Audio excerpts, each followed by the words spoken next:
नमस्कार। और आज की ताज़ा खबर है रणबीर कपूर और रणवीर सिंह के बीच एलिजेडली चल रहे पंगे को लेकर। बॉलीवुड में हमेशा से ही सितारों के बीच की इक्वेशंस चर्चा का विषय रही हैं।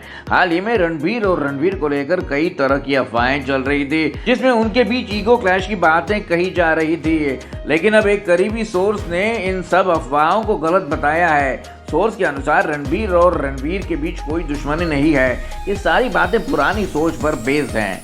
सोर्स ने यह भी कहा कि इंडस्ट्री में सभी लोग एक दूसरे से सीखते हैं और स्टोरीज बताते हैं। उन्होंने कहा, हम सब यहाँ स्टोरीज बताने, फिल्में बनाने, एक दूसरे से सीखने और इम्बाइब करने के लिए हैं। सोर्स ने दोनों एक्टर्स की तारीफ करते हुए कहा, रणबीर और रणवीर दोनों ही कमाल के एक्टर्स हैं। ईगो टसल्स की स्पेकुलेट को रिफ्यूट करते हुए सोर्स ने बताया कि रणबीर और रणवीर के बीच का डायनामिक्स बिल्कुल टेंस नहीं है। सभी एक दूसरे को समझते हैं, कोई ईगो नहीं है। ये सब बहुत old school way of looking at things. नमस्कार और स्वागत है आप सभी का हमारी बॉलीवुड खबर में। आज हम आपको देंगे एक ऐसी खबर जो बॉलीवुड और ट्रैवल इंडस्ट्री दोनों के लिए खास है। आज की खबर है अभिनेता विकी कौशल की पत्नी और बॉलीवुड की मशहूर अभिनेत्री कैटरीना कैफ के बारे में। कैटरीना ने अपनी अदाकारी से कई सारे हिट फिल्में दी हैं, जैसे नमस्ते लंदन, एक था टाइगर, भारत और सूर्यवंशी। उनकी ऑन स्क्रीन प्रेजेंस और टैलेंट ने उन्हें ऑडियंस का फेवरेट बनाया है और अब उन्होंने एक नया माइलस्टोन अचीव किया है। Maldives marketing and public relations corporation (MMPR), जिसे विजिट मालदीव्स के नाम से भी जाना जाता है, उन्होंने बॉलीवुड एक्ट्रेस कैटरीना कैफ को मालदीव्स का ग्लोबल ब्रांड एम्बेसडर घोषित किया। यह पार्टनरशिप विजिट मालदीव्स के समर सेल कैंपेन के साथ शुरू हुआ है, जिसका मकसद है मालदीव्स में और ज्यादा इंटरनेशनल ट्रैवलर्स को आकर्षित करना है। कैटरीना कैफ, जो इंडियन फिल्म में अपने काम और एक सक्सेसफुल एंटरप्रेन्योर के रूप में जानी जाती है, उनसे उम्मीद की जा रही है कि वो मालदीव्स को ग्लोबल मार्केट्स में एक प्रेफर्ड ट्रैवल डेस्टिनेशन के रूप में प्रमोट करने में एक महत्वपूर्ण भूमिका निभाएंगे। नमस्कार और स्वागत है आप सभी का हमारी बॉलीवुड खबर में। आज की सबसे बड़ी खबर है बॉलीवुड फिल्म मेकर करण जौहर और एक्टर कार्तिक आर्यन के बीच के रिश्तों में आई नई शुरुआत को लेकर। साल 2021 में करण जौहर और कार्तिक आर्यन के बीच हुआ झगड़ा काफी सुर्खियों में रहा था।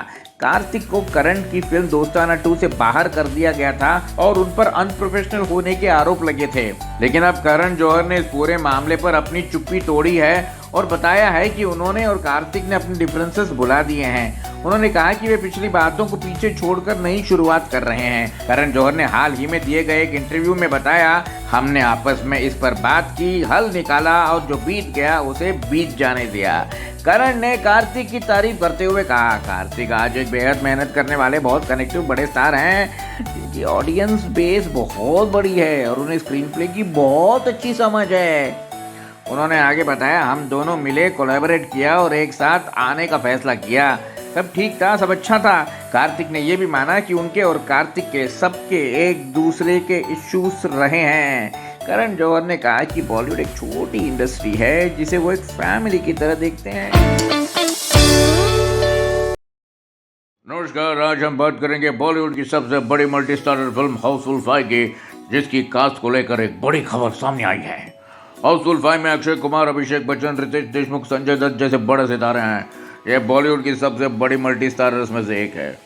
लेकिन एक रिपोर्ट के मुताबिक ये फिल्म और भी बड़ी हो सकती थी, क्योंकि इसमें अमिताभ बच्चन को भी एक रोल ऑफर किया गया था। एक रिपोर्ट के अनुसार अमिताभ बच्चन को हाउसफुल 5 में सीनियर कॉप का रोल ऑफर किया गया था, जो अब नाना पाटेकर निभा रहे हैं। एक सोर्स ने पोर्टल को बताया कि शुरू में अनिल कपूर और नाना पाटेकर को कॉप्स का रोल प्ले करना था, जो अब संजय दत्त और जैकी श्रॉफ निभा रहे हैं। मेकर्स अनिल और नाना के साथ उदय मजनू इफेक्ट चाहते थे, लेकिन अनिल कपूर ने रोल ठुकरा दिया। इसके बाद खलनायक के एक्टर संजय दत्त और जैकी श्रॉफ को फिल्म में लाया गया। सोर्स ने आगे बताया कि अमिताभ बच्चन ने बहुत ही नम्रता से ऑफर ठुकरा दिया, क्योंकि वो 80 साल के ऊपर हैं और चुनी हुई भूमिकाएं ही करना चाहते हैं। तो क्योंकि नाना पाटेकर पहले से ही फिल्म का हिस्सा थे, उन्हें सीनियर कॉप के किरदार के लिए चुना गया। अगर बिग बी ने यह ऑफर एक्सेप्ट किया होता तो उन्हें अपने बेटे अभिषेक बच्चन के साथ स्क्रीन स्पेस शेयर करते हुए देखना शानदार होता है।